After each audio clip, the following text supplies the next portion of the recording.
Je me présente, c'est Ali Ndiaye, natif de Djilor, un enfant du terroir qui a fait ses immunités à l'école élémentaire de Djilor. Ensuite, on a fait le lycée Limamoulaye où on a décroché le baccalauréat pour aller à l'université de Dakar. On a fait également une formation au niveau de AFI, l'université de l'entreprise. On a décroché notre diplôme supérieur en gestion.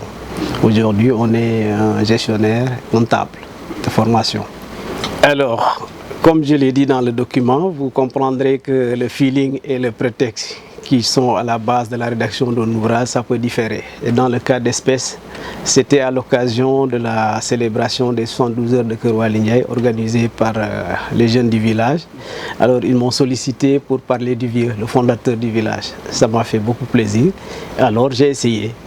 Alors quand j'ai essayé, le document a été très captivant et beaucoup m'ont relancé pour qu'on essaie de comprendre davantage sur le vieux et sur son parcours. Alors c'est comme ça que c'est venu, à l'idée donc de parler de mon vieux, le patriarche du village, Waly Ndiaye Fatma, qu'on appelle communément Nixon. Donc j'ai dressé son parcours depuis Khelcom jusqu'à la création du village qu'il a fondé à Keur Waly Ndiaye. Ça m'a permis aussi de rétablir beaucoup de choses en termes de liens de parenté entre les grandes familles nobiliaires du Dionik, à savoir la famille Ndiaye Wal Boumi Djelen, la famille Diouf Bouré Gnilane et Mbodj Faraguedel.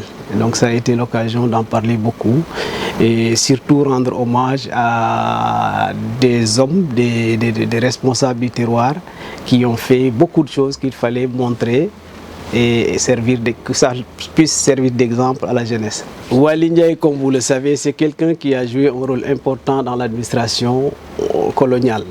Il était en tant que délégué du roi. Dans un premier temps, il a été nommé à la régence de Soum, dans le Log.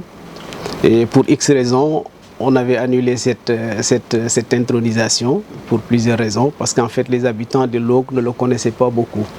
Mais eu égard à ses qualités, vraiment à ses qualités humaines, en tant qu'un homme responsable, le chef de canton à l'époque, Faraguedel Mbodj, l'avait proposé pour qu'il dirige la régence de Soum. Maintenant, après, il y a un de ses parents, en l'occurrence Fodé Ngouille Diop, qui finalement l'avait proposé pour qu'il dirige la régence de Wardiakhal, qui était dans le Kawoun à l'époque. Donc sur la présentation de l'ouvrage, vous noterez dans sa première partie, on a parlé de la mémoire du village en tant que tel, mais principalement on a essayé de décrire l'odyssée du vieux Waly Ndiaye Fatma. Et dans la deuxième partie, vous trouverez un pan de l'histoire du Dionik, parce que qui parle de Dionik, l'histoire de Dionik, il y a deux grands événements marquants qui fait la fierté du Dionik. Et c'est des événements identitaires et propres au Dionik.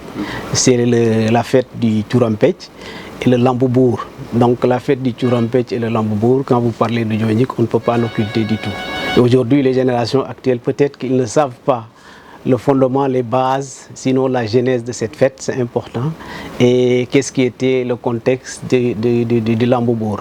Donc quand vous parcourez les lignes du document, vous comprendrez aisément l'histoire du Turampech qui remonte à l'envahissement des Mandingues dans la zone. Et également le contexte du Lamboubour qui est né d'une histoire d'intronisation entre deux frères et entraînant la mort d'un des frères. Ce qui a motivé le Conseil d'État à l'époque à imaginer en tout cas un meilleur moyen pour réunifier ce peuple qui était divisé. Et donc quand vous lisez le document, vous comprendrez aisément pourquoi le Lamboubour. Et j'ai dit quelque part que le Lamboubour, le tournoi du chef de l'État tel qu'organisé, pour moi, c'est une émanation justement du Lamboubour. C'est pour ça que je me suis épanché sur la lutte pour magnifier l'œuvre de tous les acteurs de la lutte. Et j'ai essayé en même temps de faire revivre les moments de gloire d'anciens champions du terroir.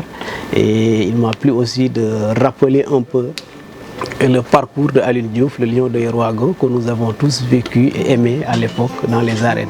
Et ça, c'est important.